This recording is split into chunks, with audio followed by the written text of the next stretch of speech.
शुरू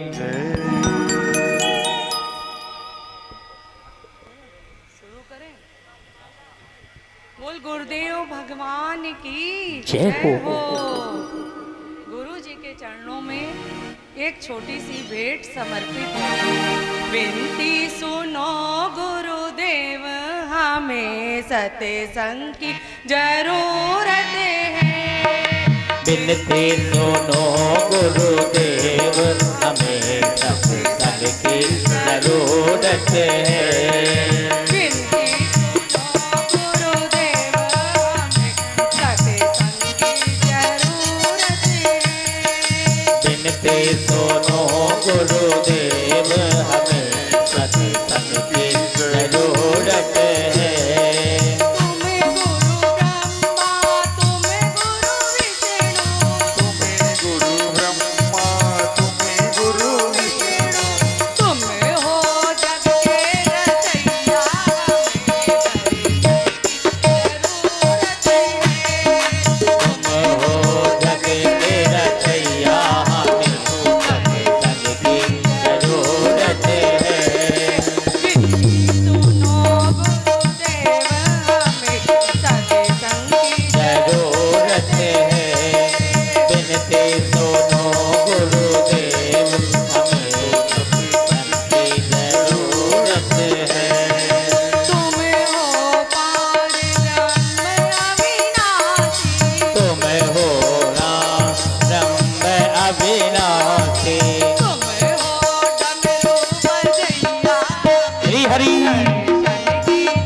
बोल बालाजी महाराज की जय हो। बोल भोले बाबा की जय हो। बोल फाल्गुन गिरी बाबा की जय हो। श्री राघवेंद्र सरकार की जय हो। बोल कुल की देवी विंध्यवासिनी मैया की जय हो। जय जय श्री राधे श्याम। जय श्री राधे जय जय श्री राधे श्याम।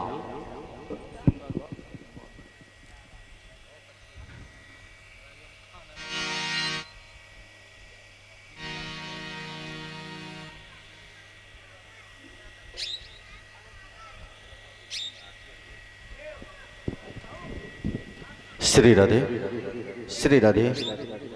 आए जो भी हमारे भक्तगण बैठे हुए हैं।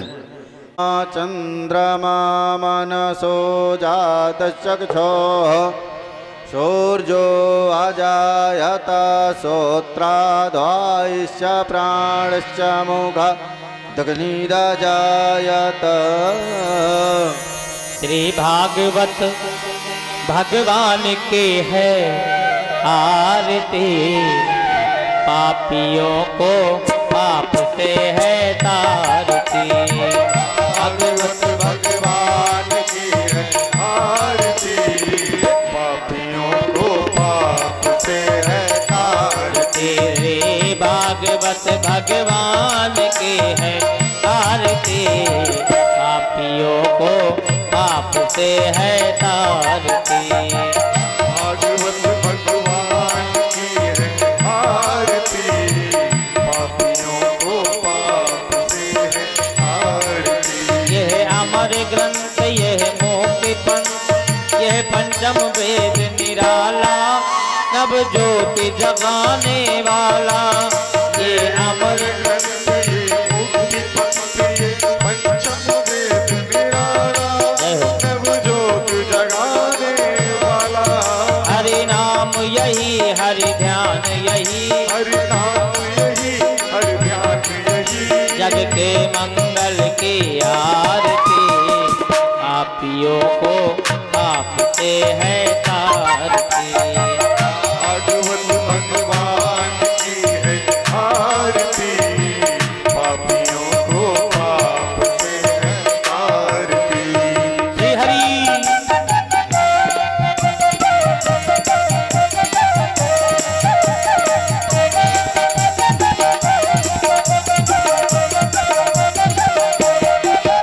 ये शांति गीत पावन पुनि, पापों को मिटाने वाला, हरि दर्द कराने वाला। ये शांति गीत पावन पुनीत, पापों को मिटाने वाला, हरि दर्श कराने वाला। यह सुख करनी यह दुख हरणी, सुख करनी यह दुख हरणी, हे मधुसूदन की आरती, पापियों को आपसे है तारती। भागवत भगवान की है आरती, आरती पापियों को पाप से है। श्री हरि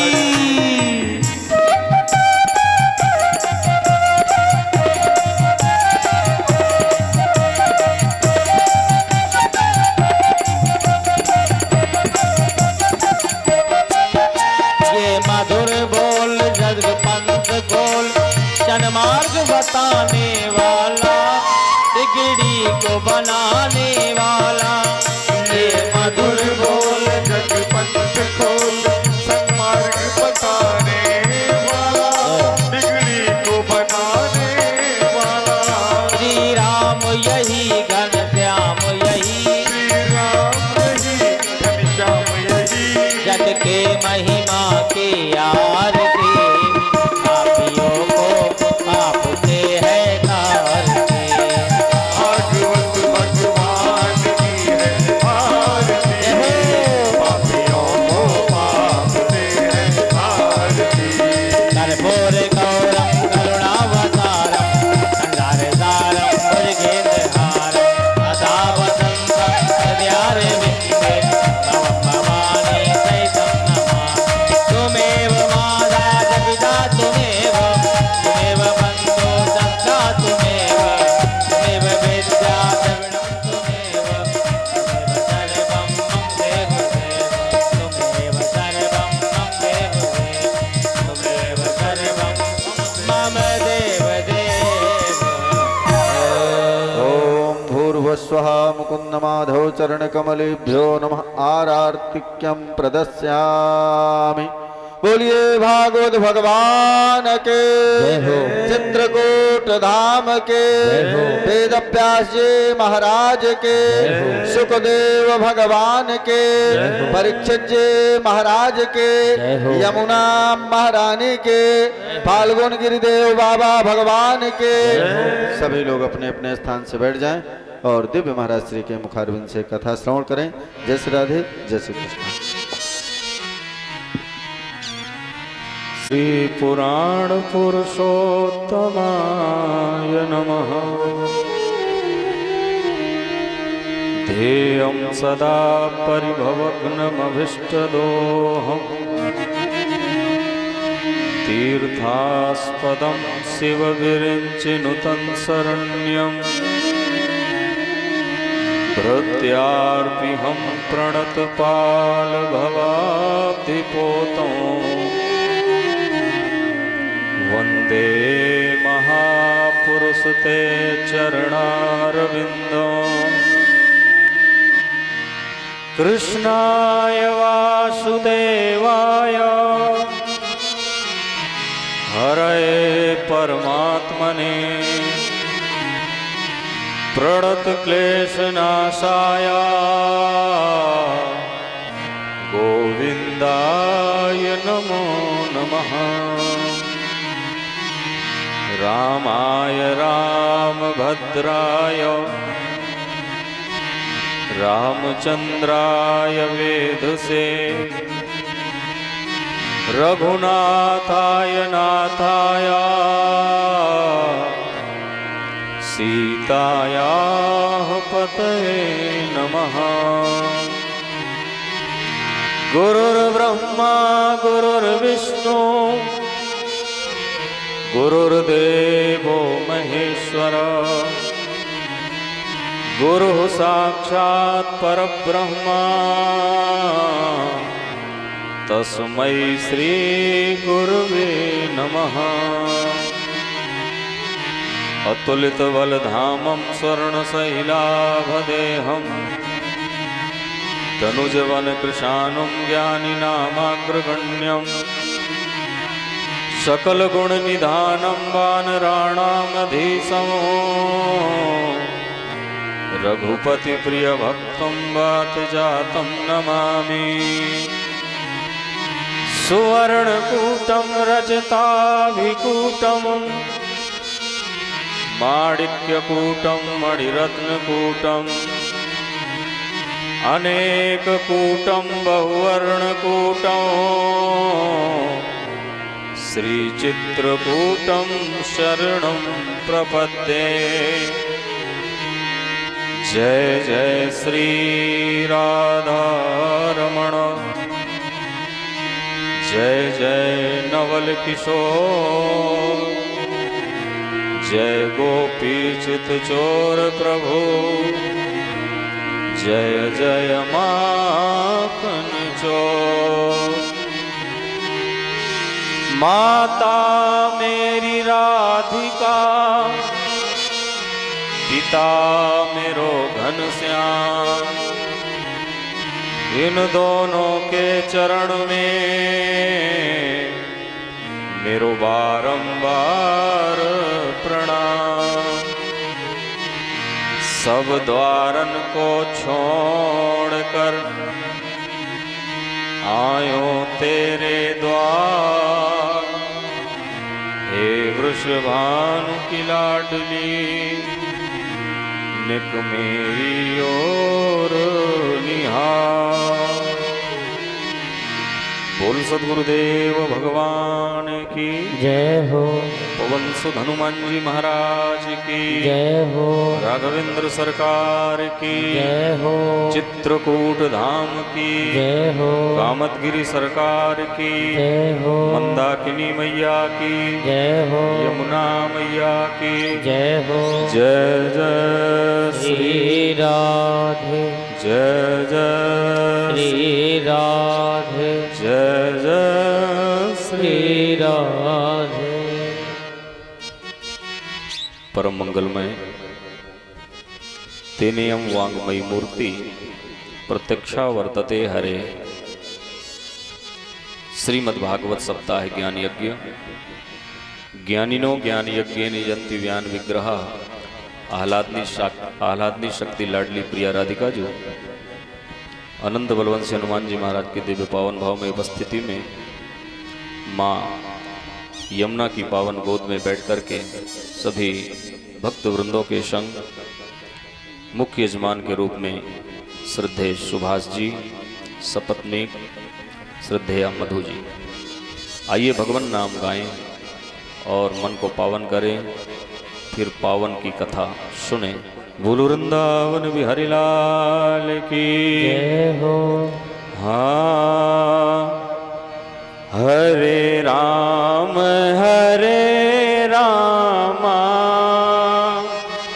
राम राम हरे हरे हरे राम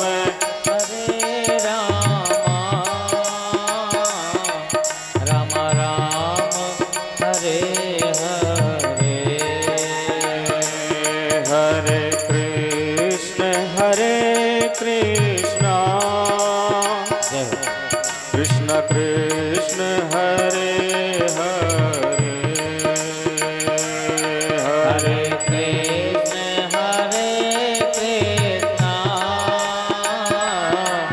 कृष्ण कृष्ण हरे हरे हरे रामा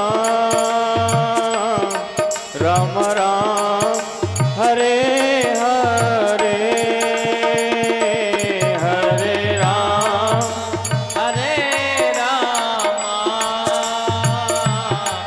राम राम हरे हरे हरे कृष्ण कृष्ण कृष्ण हरे हरे हरे कृष्ण गाइए। कृष्ण कृष्ण कृष्ण हरे हरे गोविंद चले आओ हरि गोपाल चले आओ गोविंद चले आओ गोपाल चले आओ हे मुरलीधर माधो नंदलाल चले आओ हे मुरलीधर नंदलाल चले आओ वृंदावन बिहारी लाल की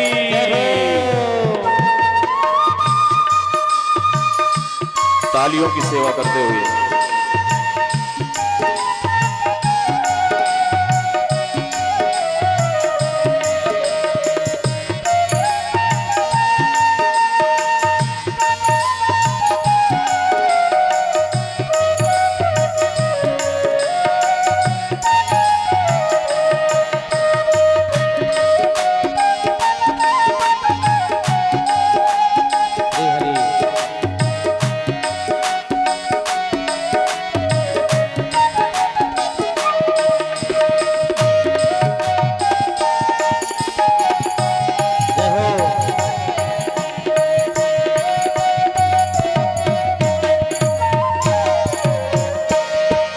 गोविंद चले आओ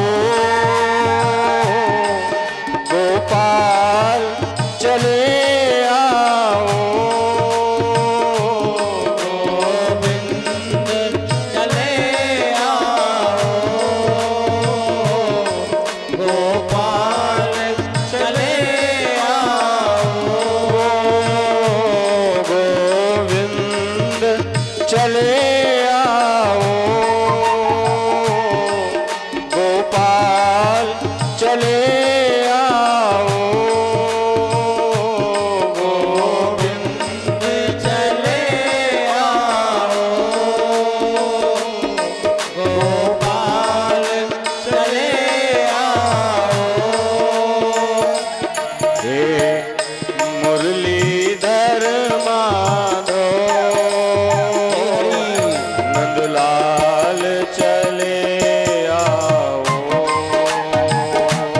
हे मुरलीधर माधव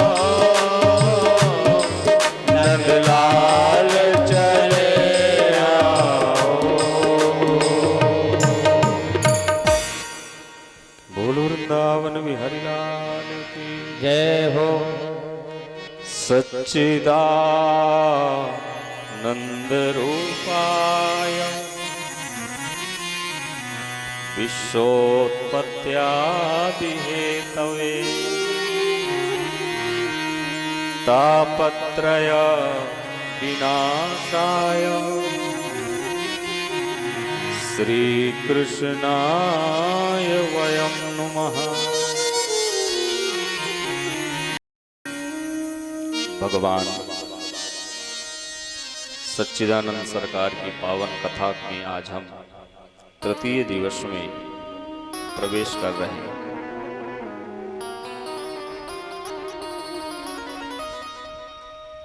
कल के प्रसंग में हमने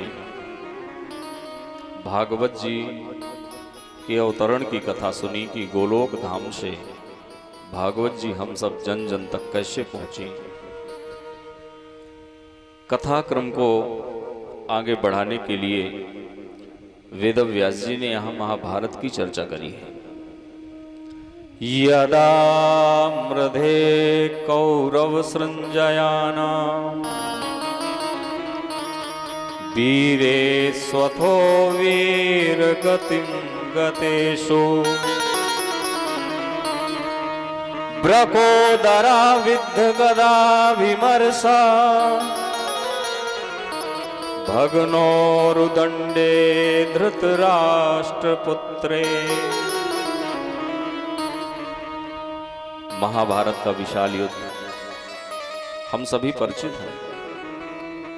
कई बार हमने महाभारत की कथा सुनी भी है और महाभारत हम लोगों ने चैनल में देखा भी है।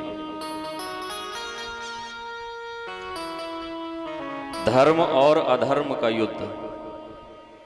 अब आप लोग सिर्फ मेरी तरफ देखिए, नजर हटी की दुर्घटना, कौन आ रहा है कौन जा रहा है। जब कथा का विश्राम होगा तो एक जगह उन्हें बिठा करके फिर सब लोग जी भर के देखेंगे। धर्म और अधर्म का युद्ध। धर्म क्षेत्रे कुरुक्षेत्रे समवेतायुत्सवः।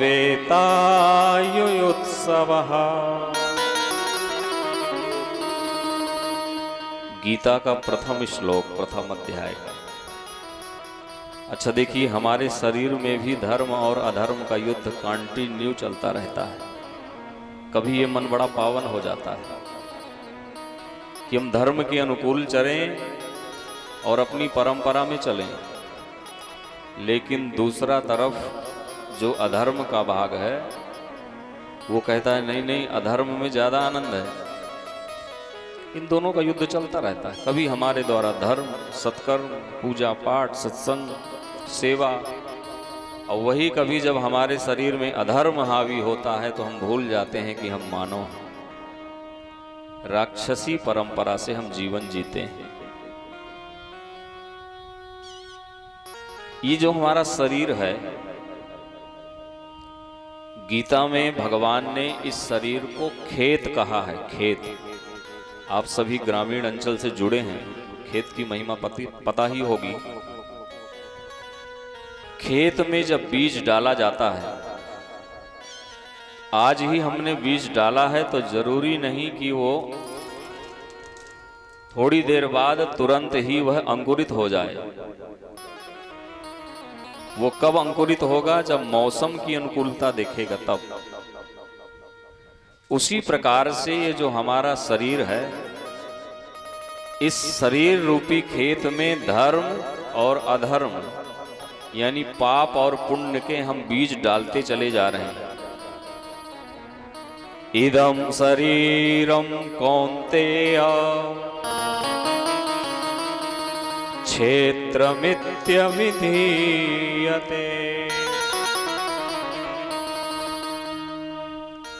आज हमने यदि पुण्य किया है तो हम सोचते हैं कि उसका हमें तत्क्षण फल मिले, लेकिन बीज आपका डला है। अब मौसम की अनुकूलता देखेगा तो बीज अंकुरित होगा। और कई बार हम पाप में पाप करते जाते हैं, लगता है कि आज तक कुछ नहीं बिगड़ा तो अब क्या बिगड़ेगा, लेकिन वो बीज पड़ा हुआ है। नमी जहां मिलेगी, मौसम की अनुकूलता मिली कि वह अंकुरित होगा।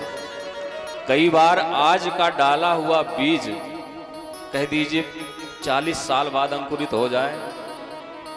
कई लोगों को आपने देखा होगा, ना धर्म करते, ना पूजा, ना पाठ, ना दान, कोई मतलब नहीं होता, फिर भी धन, ऐश्वर्य, वैभव उनके यहाँ चकाचक भरा पड़ा रहता। उनके इस क्षेत्र में वो प्रारब्ध का बीज पड़ा हुआ है। वो अपना प्रारब्ध भोग रहे हैं। और कई बार हम देखते हैं कि हम बहुत सत्कर्म करते हैं, जीवन बड़े तरीके से जीते हैं, लेकिन फिर भी हमारे जीवन में कष्ट ही कष्ट होता है। उसमें भी हमारे प्रारब्ध का बीज पड़ा है। कहते हैं ना, जो बोएगा वही काटेगा। हम लोग यहाँ भोगने के लिए तो जन्म लेते हैं। कभी जीवन में अनुकूलता है, कभी प्रतिकूलता है, कभी सुख है, कभी दुख है। हम कभी कभी बहुत प्रसन्न होते हैं। घर में विवाह हो तो खूब प्रसन्न होकर खूब नाचते हैं, घर में और जन्मोत्सव हो तो खूब नाचते हैं, कोई उत्सव हो तो नाचते हैं। तो जब जीवन में अनुकूल समय में हम इतने प्रसन्न होकर के गदगद होते हैं, आनंदित होते हैं, तो जब जीवन में प्रतिकूल समय आए तो उससे भी लड़ने की क्षमता होनी चाहिए। आज यदि हम हंसे हैं तो निश्चित है कल हमें रोना पड़ेगा। तो जब हंसने में हम बड़े प्रसन्न होते हैं, सब कुछ भूल जाते हैं, तो जब जीवन में दुख आए ना, उस समय किसी से शिकायत मत करो, लड़ो। क्योंकि ये भी एक पहलू है हमारे जीवन का, वो आता जाता रहेगा। महाभारत की इस विशाल युद्ध में कौरव 100 भाई और पांडव हैं 5। धर्म की बागदौड़ स्वयं वासुदेव कृष्ण ने पकड़ रखी। ये जो हमारा शरीर है ये भी रथ है, और इस रथ की भी बागदौड़ भगवान कृष्ण ने ही पकड़ रखी है। हृदय से अर्जुन तिष्ठति, वो चला रहा है। पर जब हम ही मनमानी करें, भाई जिसको हमने चालक बनाया है वो तो चाहता है कि आपको अच्छे मार्ग से ले जाकर के मंजिल तक पहुंचाएं, लेकिन जो रथी होता है, जो उसका मालिक होता है, फिर वो कहता है नहीं नहीं, मैं जैसे कहता हूं वैसे चलो। उसे चलना पड़ता है, क्योंकि हमने उसको अपनी बागदौड़ उसको दे रखी है। 99 भाई दुर्योधन के मारे गए। विशाल युद्ध, बहुत से लोगों का। कुरुक्षेत्र की भूमि आज भी लाल है। इतना रक्त उस समय द्वापर में बहा। दुर्योधन को अधमरा करके भीम भैया ने छोड़ दिया है, पड़ा हुआ है। ये वही दुर्योधन है, अगर एक बार नजरें तिरछी हो जाती तो प्रलय आ जाती थी। और आज ऐसे पड़ा है कि गीध इत्यादि पक्षी आते हैं तो सोचते हैं मरा शरीर पड़ा है, तो जीते जी ही उसके शरीर से मांस नोच के ले जाते हैं। ये वही दुर्योधन, ये समय की गति है। अरब खरब लो द्रव्य है, उदय अस्त लो रात। तुलसी जो निज मरण है, तो आवे कहीं का।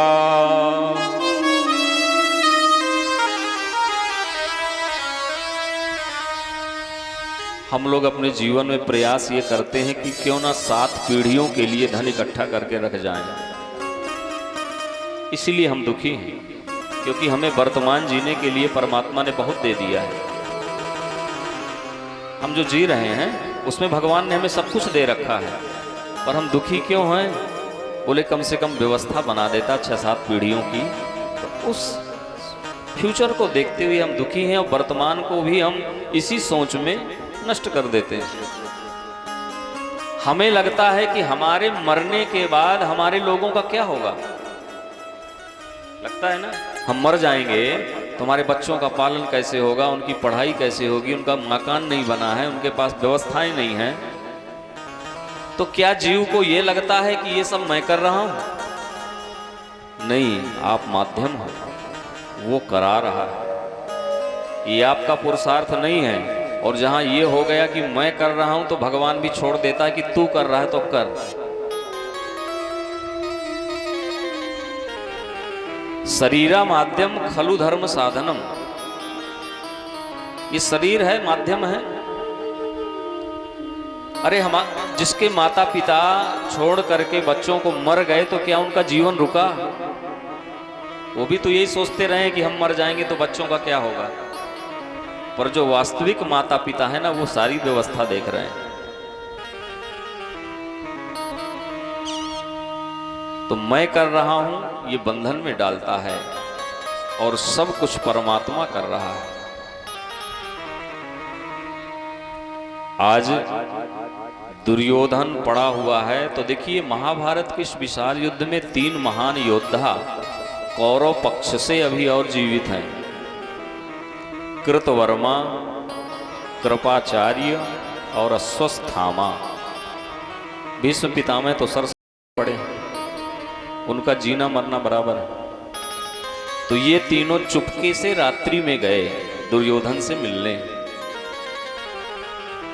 अश्वस्थामा जैसे ही गए तो अश्वस्थामा ने कहा, मित्र मैंने तुम्हारा प्रभाव देखा है और आज यह स्थिति है कि तुम्हारे पास पशु पक्षी डोल रहे हैं, कोई नहीं है।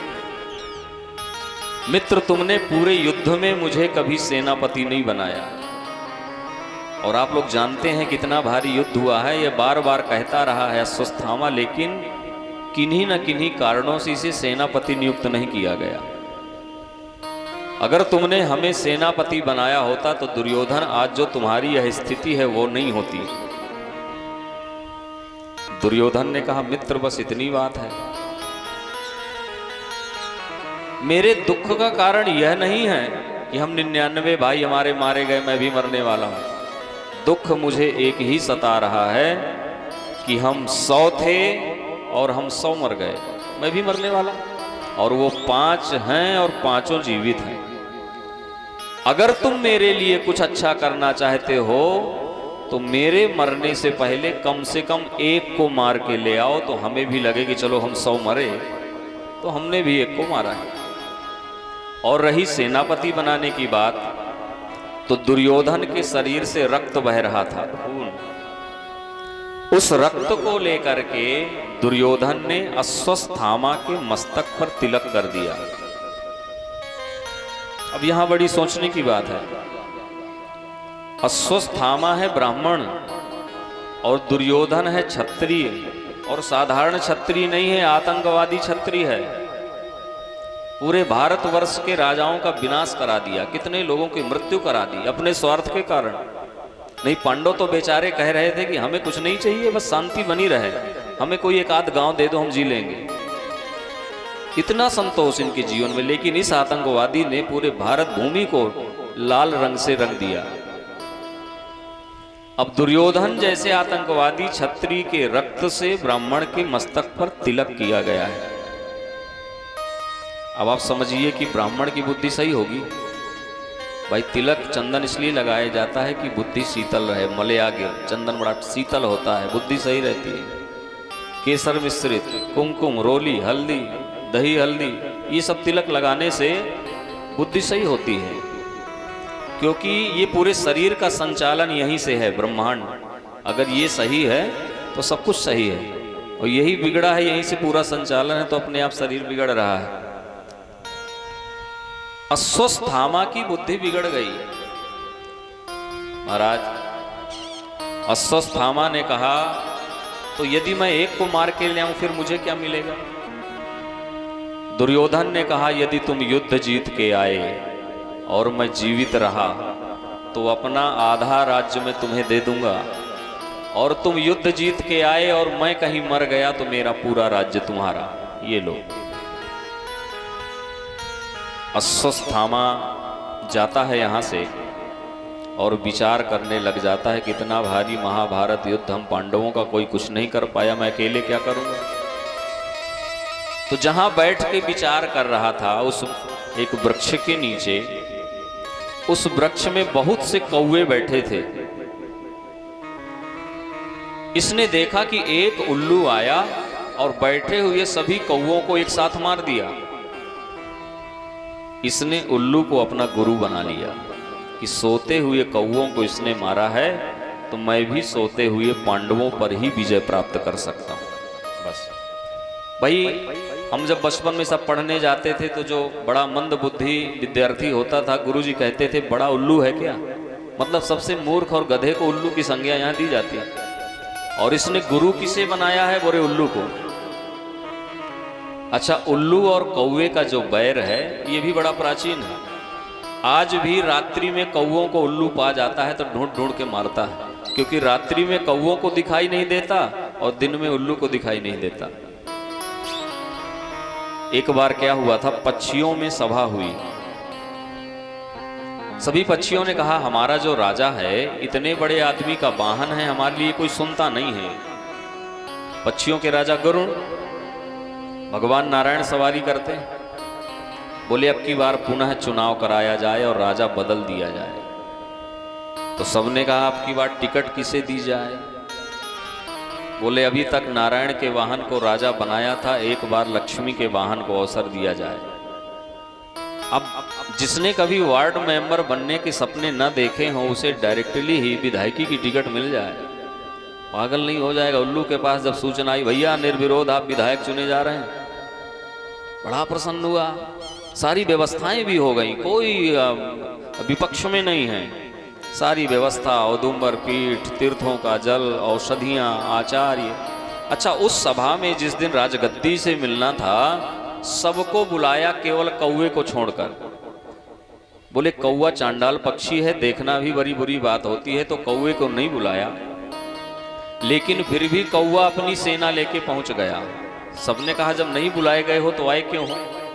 कौवे ने कहा भले ही हम चांडाल पक्षी हैं, देखने में सुंदर नहीं इसलिए हमें नहीं बुलाया, लेकिन सभा ये हमारी है इसलिए इसमें बोलने का सबको अधिकार होना चाहिए। सबने कहा बात तो सही कहता है, तो चलो भैया क्या बोलना चाहते हो। कौवे ने कहा अरे गरुड़ जी जैसे भी रहे चलो कभी तो सुनते रहे, लेकिन अब की बार ऐसे को आपने राजा बनाने की योजना बनाई है जिसे दिन में दिखाई ही नहीं देता। उल्लू को दिन में नहीं दिख, उल्टा लटका मिलेगा पेड़ में आपको। सबने कहा बात भले ही चांडाल पक्षी है पर इसने बात बड़ी अच्छी कही है भाई, जिसे दिन में दिखाई ही नहीं देता वो क्या शासन करेगा। तो जहां इसको राज्य मिलने ही वाला था, कौवे की एक बात पर इसका राज्य स्थगित हो गया। तब से उल्लू कौवों से बहुत चिढ़ता है और आज तक जहां भी पाएगा ढूंढ ढूंढ करके, क्योंकि रात्रि में इसे दिखाई देता है, रात्रि में कौवे को नहीं दिखता है। तो इसने गुरु मान लिया कि मैं भी सोते हुए पांडवों को मारूंगा। और यहाँ आज पांडवों के शिविर में महोत्सव है, आज ये सम्राट बने हैं। अब भगवान ध्यान लगा के देख रहे थे तो भगवान ने कहा सम्राट तो बने हैं पर इनके लिए कुछ करना पड़ेगा, नहीं आज ये बचेंगे नहीं। तो भगवान पांडवों के पास गए, बोले भैया आज विजय रात्रि है और जिस दिन विजय रात्रि हो उस दिन सोना नहीं चाहिए, तो क्या करना चाहिए। बोले चल करके शिव जी की कृपा से हमें विजय मिली है तो मंदिर में शिव जी का अभिषेक करें और रात्रि में जागरण करें और शिव जी का कीर्तन करें। आप विचार करें कि यदि भगवान आज पांडवों को शिविर से निकाल करके शिवालय न ले गए होते तो अश्वत्थामा पांडवों को मेघालय पहुंचा दिया होता। सभी पांडव गए, दिव्य अभिषेक किया, जागरण किया और भगवान शिव जी की स्तुति करने लगे। बोलिए शंकर भगवान की जय हो। हाँ भोले मेरी नैया को, भोले मेरी नैया को भव पार लगा देना। भोले मेरी नैया को भव पार लगा देना। भोले मेरी नैया को, भोले मेरी नैया को भव पार लगा देना। भोले मेरी नैया। शंकर भगवान की हर हर महादेव।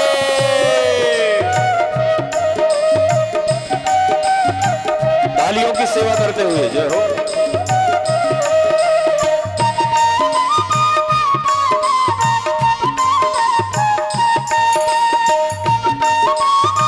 जय हो।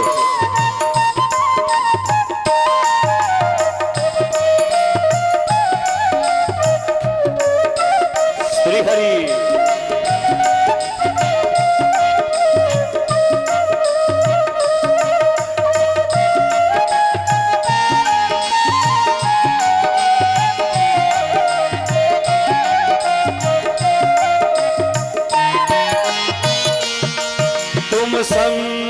बजा करके दुनिया को जगाते हो। तुम शंख बजा करके दुनिया को जगाते हो। डमरू की मधुर धुन से सदमार्ग दिखाते हो। डमरू की मधुर धुन से सदमार्ग दिखाते हो। मैं मूरख सब मेरे, मैं मूरख सब मेरे अवगुण को भुला देना। भोले मेरी नैया सभी गाइए। भवतार लगा देना। भोले मेरी नैया को श्री हरि।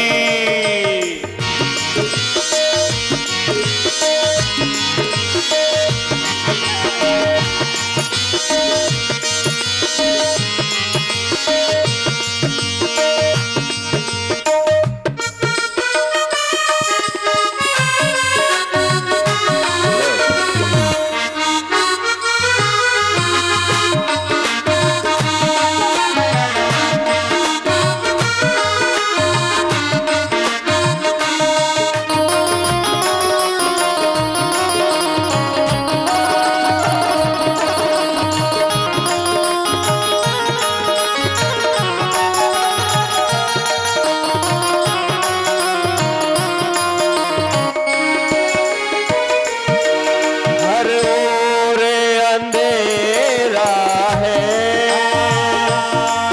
तूफानों ने घेरा है। हर ओर अंधेरा है, तूफानों ने घेरा है। कोई राह नहीं दिखती, एक तेरा भरोसा है। कोई राह नहीं दिखती, एक तेरा भरोसा है। एक आस जगी तुमसे, एक आस जगी तुमसे। मेरी लाज बचा लेना। भोले मेरी नैया को अवतार लगा देना। भोले मेरी नैया।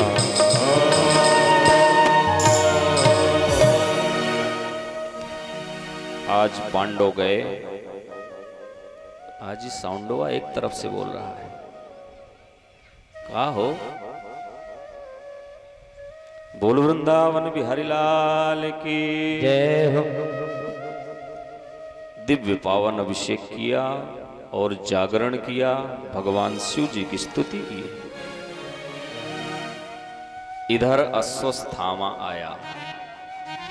पांडवों के 5 पुत्र जो पांडवों की तरह देखने में, भीम का बेटा भीम की तरह, अर्जुन का बेटा अर्जुन की तरह, इन्होंने देखा कि पिताजी का शिविर खाली है। आज बालक है। इन्होंने कहा चलो पिताजी हैं नहीं आज, तो हम लोग आज पिताजी के शिविर में ही विश्राम करते हैं। सशरीर भी वैसे थे, भीम का बेटा भीम की तरह विशालकाय। महाराज अश्वस्थामा आया और सोते हुए पांडव पुत्रों को पांडव समझ करके 5 के सिर काट करके ले गया। दुर्योधन से कहा ये लो मित्र, तुमने एक की कही थी, मैं 5 के सिर काट के लाया।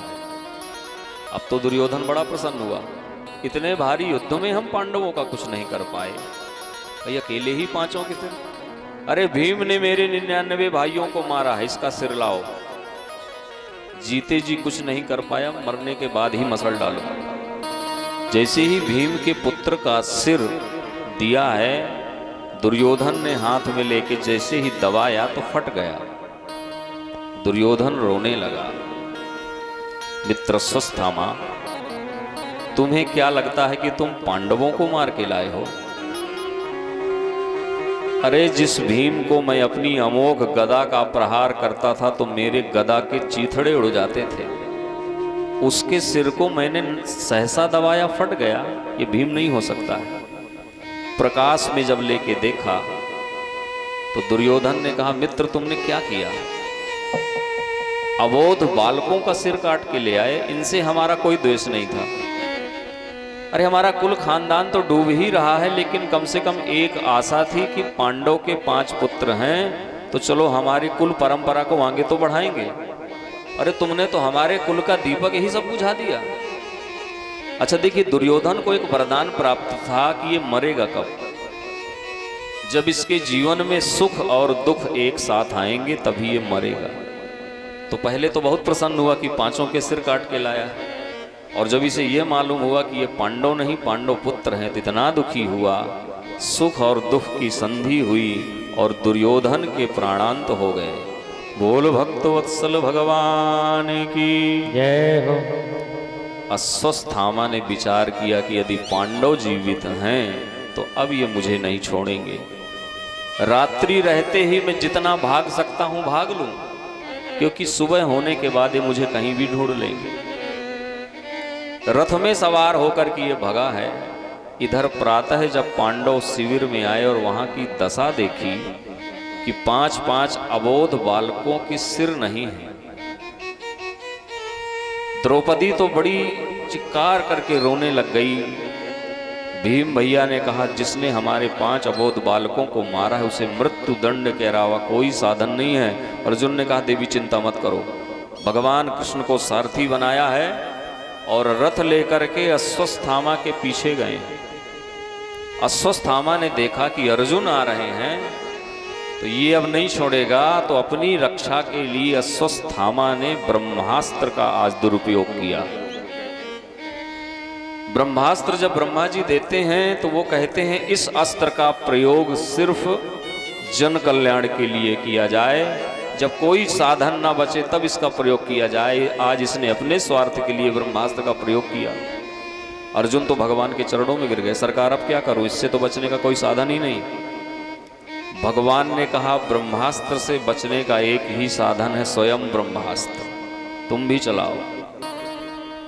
वेद व्यास जी इस युद्ध को ध्यान लगा के देख रहे थे तो उन्होंने विचार किया कि यदि ये दोनों ब्रह्मास्त्र आज ही टकरा गए तो आज ही प्रलय हो जाएगी, आगे तो कुछ होगा नहीं। वेद व्यास जी आकाश मार्ग से गए, कुछ क्षण के लिए ब्रह्मा जी से प्रार्थना करके अस्त्रों को स्तंभित किया। अर्जुन को और अश्वस्थामा दोनों को डांट लगाई, इसलिए ब्रह्मास्त्र ब्रह्मा जी ने दिया था। चलो अपना अपना ब्रह्मास्त्र वापस करो। अर्जुन ने तो वापस कर लिया। अश्वस्थामा ने कहा, यही तो बात है, हमारे स्वयं के पिताजी ने जो ज्ञान इन पांडवों को दिया है वो मुझे नहीं दिया है। अरे जैसे तैसे जबरदस्ती मैंने चलाना तो ब्रह्मास्त्र को सीख लिया है, पर मुझे लौटाना मेरे पिताजी ने आज तक नहीं बताया और मर गए। अब मैं लौटा नहीं सकता। तो व्यास जी ने कहा, लौटा नहीं सकते हो तो इसकी दिशा ऐसी जगह मोड़ो कि जहां कोसों योजन दूर दूर तक कोई जीव जंतु ना हो, पृथ्वी के निर्जीव भाग में छोड़ दो। अश्वस्थामा ने कहा, मैं पागल हूं, मुझे पता है कि अब ये पांडव मुझे नहीं छोड़ेंगे। और रही इनके अबोध बालकों की बात, तो मुझे पता है कि इनके कुल परंपरा में एक और दीपक अभी जगमगा रहा है। इस ब्रह्मास्त्र को मैं वहीं मोड़ूंगा। युद्ध में इसने सुन रखा था कि अभिमन्यु की पत्नी उत्तरा गर्भ से है, तो इसने ब्रह्मास्त्र को उसी दिशा में मोड़ दिया। इधर महाराज उत्तरा के समक्ष जब यह महान अस्त्र बढ़ता हुआ चला रहा तो उत्तरा ने वो गलती नहीं किया जो कभी सभा में द्रौपदी ने किया था। देखिए, द्रौपदी उस महान सभा में एक अबला नारी के वस्त्र खींच रहे हैं आतंकवादी, लेकिन द्रौपदी को भरोसा है अपने पतियों पर, भरोसा है गुरु द्रोणाचार्य पर, भरोसा है कृपाचार्य पर, भरोसा है भीष्म पितामह पर। इसे संसारियों का भरोसा है, पर इन सब में से किसी ने द्रौपदी का साथ नहीं दिया। सबके सिर नीचे। जिसे नहीं पुकारा, जिसे स्मरण नहीं किया। आज भगवान ने एक अद्भुत अवतार लिया। आज भगवान ने वस्त्र अवतार लिया है, वस्त्र अवतार। नारी बिच सारी है कि सारी बिच नारी है, नारी की ही सारी है कि सारी की ही नारी है, कुछ पता ही नहीं लग रहा। अच्छा, भगवान का भक्तों से लेना देना बना रहता है ना। आपने सुना होगा कि भगवान ने गोपियों के वस्त्र चुराए, चीरहरण लीला है। तो किसी ने भगवान से विनोद किया, ये बताइए सरकार, आपको गोपियों के वस्त्र चुराने की जरूरत क्या थी? आप इतने बड़े नटखट रहे। बोले नहीं नहीं, कोई यदि क्रिया होती है तो उसके पीछे कारण होता है। बोले कौन सा कारण? बोले भक्तों से मेरा लेना देना बना रहता है। आज यदि मैंने गोपियों के वस्त्र चुराए तो सभा में जब द्रौपदी को जरूरत पड़ी तो बोल वृंदावन बिहारी लाल की जय हो। अब भगवान के पास कोई फैक्ट्री थोड़ी थी सारी की, वो पहले से सारी व्यवस्था करके रखे। लेकिन उत्तरा को संसार पे भरोसा नहीं है, वो सीधे भगवान के चरणों में प्रणाम करके और उनकी स्तुति करती है। पाहि पाहि महायोगिन देव देव जगतपते नान्यम तद्भयं पश्ये यत्र मृत्युः परस्परम। पाहि माम, रक्षा करें। भगवान ने कहा किससे? बोले ब्रह्मास्त्र पांडव वंश की परंपरा को नष्ट करने के लिए आ रहा। भगवान ने कहा देवी, एक स्त्री के गर्भ का स्पर्श या तो उसका पति कर सकता है या तो उसका पुत्र कर सकता है, और फिर मैं गर्भस्थ शिशु की रक्षा कैसे करूं? उत्तरा ने कहा आपने मेरे शब्दों पे ध्यान ही नहीं दिया। पाहि पाहि महायोगिन देव देव जगतपते। आपने पतियों की बात की है, आप जगतपति हो, अब तो मेरे गर्भस्थ शिशु की रक्षा करो। भगवान अद्भुत हैं, धन्य है उत्तरा। आपने देवकी कौशल्या को सुना कि इन्होंने भगवान को जन्म दिया। आपने ध्रुव प्रहलाद को सुना कि इनकी मां ने भक्तों को जन्म दिया है। लेकिन उत्तरा एक ऐसी मां है जिसने महाराज अपने गर्भ में भक्त और भगवान दोनों को धारण किया है। भक्त हैं यहाँ पर राजा परीक्षित, और भगवान स्वयं सूक्ष्म रूप धारण करके उत्तरा के गर्भ में प्रवेश किए और इस ब्रह्मास्त्र से गर्भस्थ शिशु की रक्षा किया। बोल वृंदावन बिहारी लाल की जय हो। अब अस्वस्थामा को पकड़ के लाए। सबने कहा इसे कौन सा दंड दिया जाए? बोले मृत्यु दंड के अलावा कोई साधन। इसने ऐसा जघन्य कार्य किया है, 5 अबोध बालकों को मार दिया। भगवान ने कहा वो तो सही है, लेकिन शास्त्रों में एक विधान है कि ब्राह्मण कैसा भी जघन्य अपराध कर दे, शास्त्र में उसको कहीं भी मृत्यु दंड का विधान नहीं दिया गया। ब्रह्म बंधुर न हंतव्य। तो फिर क्या करें? तो इसका उपाय है ब्रह्म बंधुर न हंतव्य आतताई वधारहण। कहते हैं ब्राह्मण को कितना भी जघन्य अपराध कर दे उसे मारना नहीं चाहिए, आतंकवादी को छोड़ना नहीं चाहिए। भीम भैया ने कहा है टेढ़ी टांग वाला हमेशा इसका निर्णय टेढ़ा ही होता है। हाँ, ये कह रहे हैं कि ब्राह्मण को मारना नहीं चाहिए चाहे जितना बड़ा अपराधी हो। ये बड़ा अपराधी तो है, ब्राह्मण है, चलो ठीक है। और दूसरी तरफ कह रहे हैं आतताई को छोड़ना नहीं चाहिए। अरे 5-5 अबोध बालकों को इसने मारा, इससे बड़ा आतताई कौन होगा? अर्जुन ने भगवान की तरफ देखा, मानो नजरों में ही बात कर लिया। नजर से नजर की मुलाकात हो गई, लबों पर खामोशी और बात हो गई। भगवान बताना चाह रहे हैं कि ब्राह्मण को शारीरिक मृत्युदंड का विधान तो नहीं है, लेकिन यदि वो ऐसा जघन्य अपराध करता है तो उसके लिए दंड निश्चित किए गए हैं।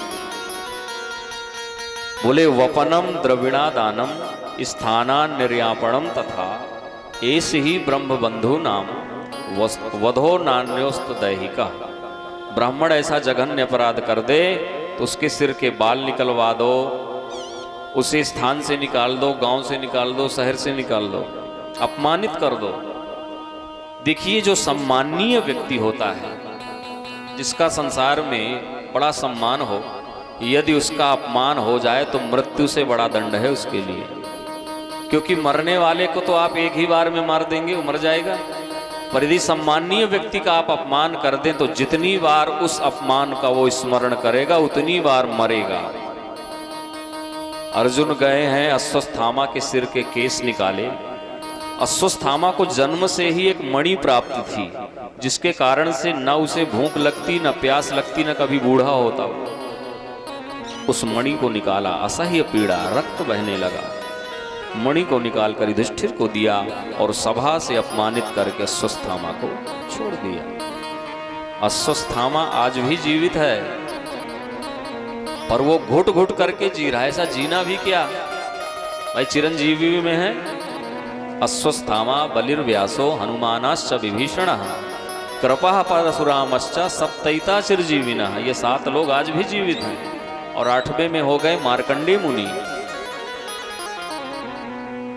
अब भगवान पांडवों को आश्वासन दे करके आज रात्रि में खूब चर्चाएं हुई और अब भगवान पांडवों से कहते हैं कि अब मैं जाना चाहता हूं द्वारिकापुरी। तो देखिए, यहां पर भगवान जाना चाहते हैं। जब महाभारत का युद्ध प्रारंभ हुआ तो अर्जुन को मोह हो गया था, अस्त्र शस्त्र उसने डाल दिए थे कि केशव मैं इनसे युद्ध नहीं करूंगा, अरे अपने ही परिवार वालों को मार करके गद्दी क्या करूंगा मैं। तो भगवान ने गीता का उपदेश दिया था। लेकिन युद्ध जीतने के बाद युधिष्ठिर को मोह हो गया कि आखिर अपने ही लोगों का इतना बड़ा नरसंहार करा के हमने प्राप्त क्या किया, ये छोटी सी गद्दी, इसके लिए। तो भगवान के मन में विचार आया कि इन्हें ये लगता है कि ये युद्ध इन्होंने जीता है। तो भगवान ने बहुत समझाने का प्रयास किया, पर चूंकि भगवान युधिष्ठिर जी से उम्र में छोटे हैं और कोई छोटा व्यक्ति अच्छी बात आपको समझा भी रहा है तो जल्दी लोगों को समझ में नहीं आती। अब जैसे व्यास गद्दी से मैं जो कथा कह रहा हूं, कई बार श्रोता ये सोच लेते हैं कि सुभाष जी वक्ता तो ठीक लाए हैं, पर नेक यदि सफेद दाढ़ी वाला लाते तो ज्यादा ठीक होता। ऐसे लोग की अपनी मान्यताएं होती हैं। तो भगवान ने विचार किया कि ये उपदेश जो मैं देने वाला हूं, ये किसी सफेद दाढ़ी के अंदर प्रवेश करके, यानी सब जिसकी सफेद दाढ़ी हो उसके अंदर प्रवेश करके और फिर ये उपदेश दिलवाता हूं तो इन्हें समझ में आएगा। तो आज भगवान पांडवों को लेकर के भीष्म पितामह के पास गए। वो महान व्यक्तित्व 54 दिनों से बाणों की सैया में पड़ा हुआ है। आज एक एक करके इस शरीर से सारा रक्त भीष्म पितामह का निकल गया, मानो आज विरक्त हो गए हो। पड़े भीष्म बाणों की सैया में गाएं, गोविंद दामोदर माधवेति। गोविंद आप कब आओगे? इस शरीर मुझे इच्छा मृत्यु का वरदान प्राप्त है, तो मैं चाहूं तो इसी तरह पड़ा रह सकता हूं, लेकिन यदि मैंने प्राणों को रोक करके रखा है तो सिर्फ आपके दर्शन के लिए।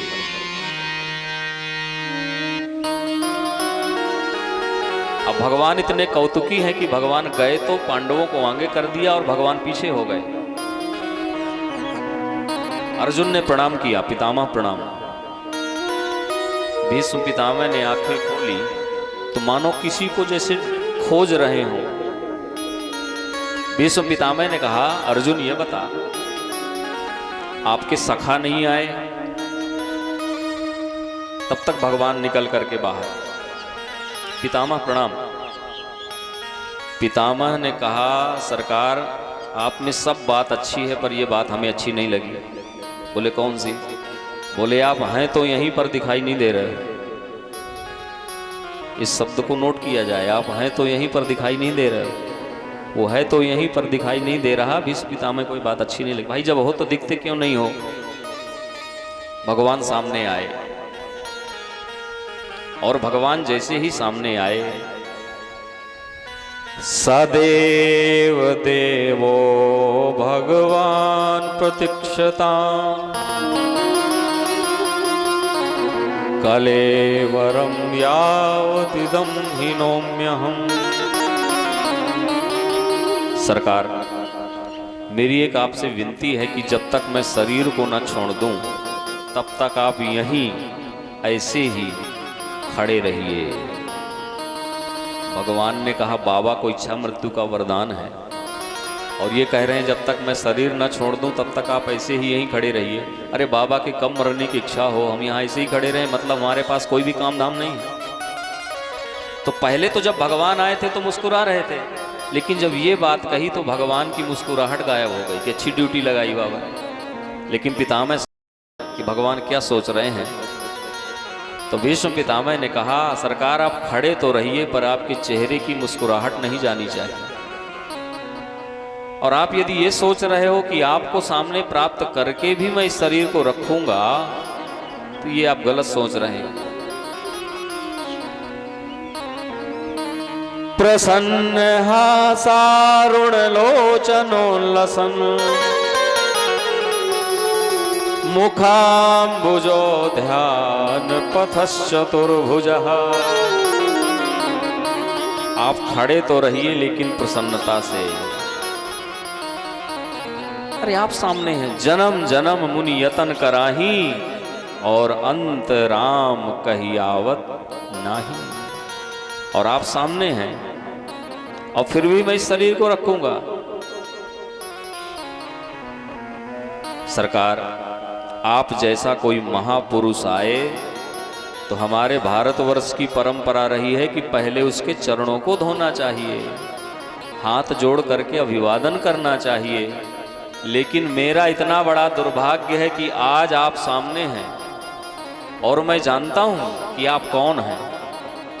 भगवान ने मन में विचार किया कि चलो कोई तो है जो जान गया कि मैं कौन हूं, लेकिन मैं अब हाथ नहीं जोड़ सकता, ये मेरी मजबूरी, क्योंकि मेरे दोनों हाथों में बाण लगे।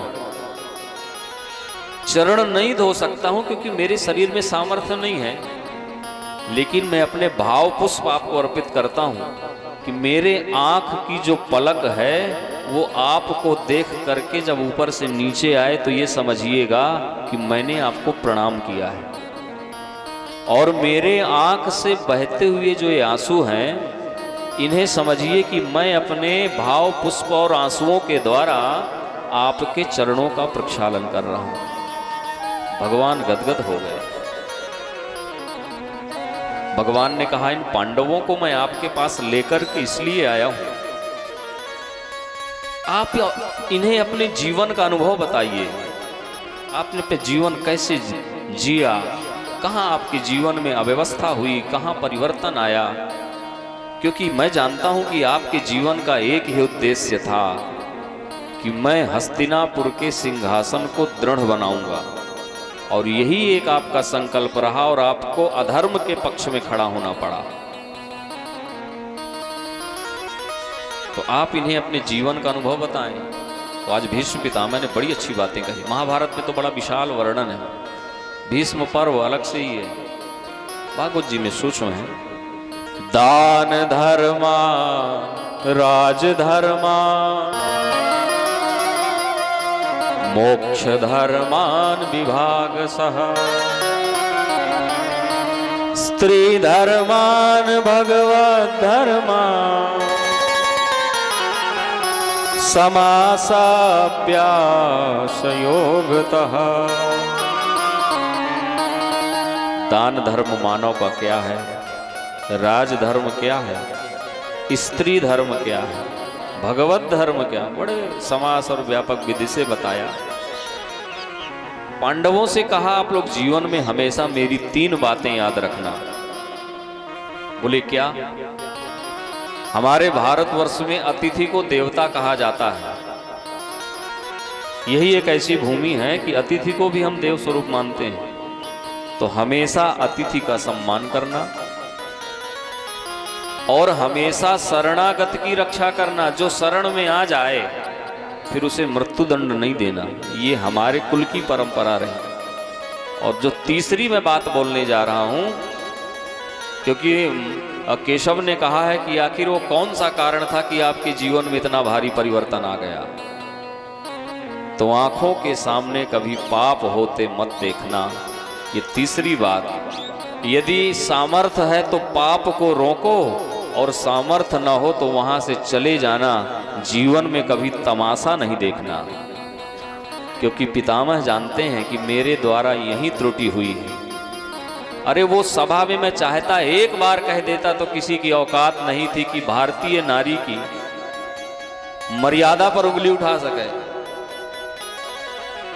अच्छा, जब तीसरी बात जब कही है कि आंखों के सामने पाप होते मत देखना, सामर्थ्य है तो रोको, अन्यथा वहां से चले जाना, तो द्रौपदी बड़ी जोर से हंसी।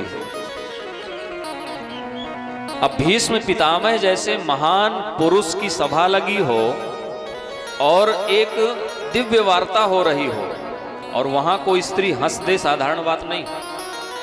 तो पितामह ने पूछ ही लिया, देवी क्या बात है, ऐसी गंभीर वार्ता में आपको हंसी आ रही? तो पहले तो द्रौपदी ने टाल दिया, बोले पितामह क्षमा करिए, स्त्री स्वभाव है, हंसी आ गया। बोले नहीं नहीं देवी, आपकी जो हंसी है वो साधारण नहीं है। एक बार पहले हंसी हो जिस समय राजसूय यज्ञ और उस समय इंद्रप्रस्थ में दुर्योधन गया और थल को जल समझ रहा था, जल को थल समझ रहा था, और ऐसी विश्वकर्मा के द्वारा मायापुरी का निर्माण वहां था कि दुर्योधन ने थल समझ करके जैसे ही आगे गया और जल में गिरा, तो आप उस बार ऐसी हंसी हंसी हो कि एक प्रमुख कारण बना है महाभारत का। उसी समय दुर्योधन ने संकल्प किया था, यदि मैंने तुम्हें अपमानित नहीं किया तो मेरा नाम दुर्योधन नहीं। देखिए, महाभारत के तो कई कारण हैं, आप जहां से देखें, संतनु से देखें तो जगह जगह आपको कारण मिलेंगे, लेकिन ये प्रमुख कारण महाभारत का रहा। भीष्म पितामह द्रौपदी किस हंसी पर जब बोले कि देवी क्यों हंसी हो, तो द्रौपदी ने कहा, अब जब आप बार बार पूछ ही रहे हैं तो मैं ये जानना चाहती हूं कि आज जो आप इतनी बड़ी बड़ी ज्ञान की बातें कर रहे हैं, ये आपका ज्ञान उस दिन कहाँ गया था जब भरी सभा में मेरे वस्त्र निकाल रहे थे? ना आपने कोई प्रतिकार किया और ना ही आप सभा को छोड़ के गए। भीष्म पितामह रो पड़े। भीष्म पितामह ने कहा, देवी बात आपकी सही है, लेकिन अब पूछ ही लिया तो मैं बता देता हूं कि सभा में चाह करके भी ना मैंने प्रतिकार किया ना वहां से गया। उसका सिर्फ एक कारण था, दुर्योधन के दूषित अन्न को खा करके मेरा रक्त बिगड़ गया था। रक्त के बिगड़ जाने के कारण मैं चाह करके भी उस भरी सभा में इस महान अधर्म को रोक नहीं पाया।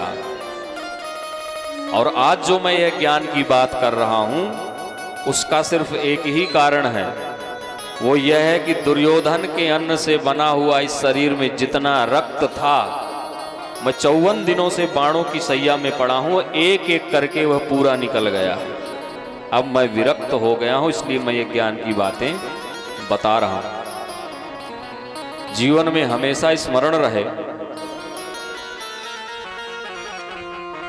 कि हम, वैसे भी लोकल बात में भी लोग कह देते हैं जैसा खाइए अन्न वैसा बने, लेकिन कई कई लोगों का जीवन तो दूसरों का ही खाने में जाता है। जैसे हम लोग, हाँ 365 दिन में 300 दिन हम लोग ऐसे ही बाहर ढोलते हैं, लेकिन जहां पर जिसका खाता वहीं वो खाता। ये हमारे सोफा में बैठे हुए आज के नए श्रोता, इनके चेहरे पे 12 बजा हुआ है जब से ये बैठे हैं, ना हंसे हैं, ना मुस्कुराए हैं, ना हिले हैं, ना डुले हैं। अब देखिए अच्छे लग रहे हैं। बोलो वृंदावन बिहारी लाल की। हम प्रयास ये करें कि हमें किसी का खाना न पड़े। कई बार हम देखते हैं कि लोग चित्रकूट जाते हैं, बड़ी परिश्रम करते हैं, मेहनत करते हैं, परिक्रमा लगाई, गंगा जी में डुबकी लगाई, अब सोचते हैं कि चलो कहीं होटल में खा लिया जाए, तो नजर पड़ गई कि भंडारा चल रहा है। तो सोचे कि ऐसा है कि 100 रुपए लगेंगे, होटल में जाएंगे, ये जो भंडारा चल रहा है तो क्यों ना 100 रुपए बचा लिया जाए। तो गए और गप से ऐसे हाथ 5 पूड़ी और सब्जी लिया, जल्दी जल्दी खाए, अच्छा 100 रुपया बच गया। उन्हें ये नहीं पता कि जो भंडारे करा रहे हैं वो पागल कुत्ता काटे हैं उन्हें। बड़े बड़े सेठ जी लोग आते हैं भंडारा करने, साल 6 महीने खूब 2 नंबर 3 नंबर 4 नंबर का कमाया, और 6 महीने बाद फिर उसमें से 10वां भाग निकाल के भंडारा कर दिया, और सामने वाला गया और गप से पा लिया। पागल आदमी परिक्रमा किया, गंगा जी नहाया, इतना डोला, घर से आया, ये तेरा जितना पुण्य था 5 पूड़ी खिला करके उसको सेठ जी ने अंदर कर लिया। तो या तो आप ऐसे पाए नहीं, अथवा आप पाइए तो वहां दान पात्र हो या कुछ हो, 150 डाल दीजिए, अथवा किसी गरीब को जो आपने खाया उतना दे दीजिए, प्रसाद मान के यदि पाया है। हमें कम से कम पाना पड़े, क्योंकि अगर किसी गलत आदमी का जो गलत तरीके से धन कमा करके और भंडारे कर रहा है, उसका यदि आपने प्रसाद पाया है तो आपकी बुद्धि बिगड़ जाएगी। बोलो वृंदावन बिहारी लाल की जय हो। आज भीष्म पितामह पांडवों को दिव्य ज्ञान दिए। भीष्म पितामह ने सरकार से कहा, मेरी एक बिटिया है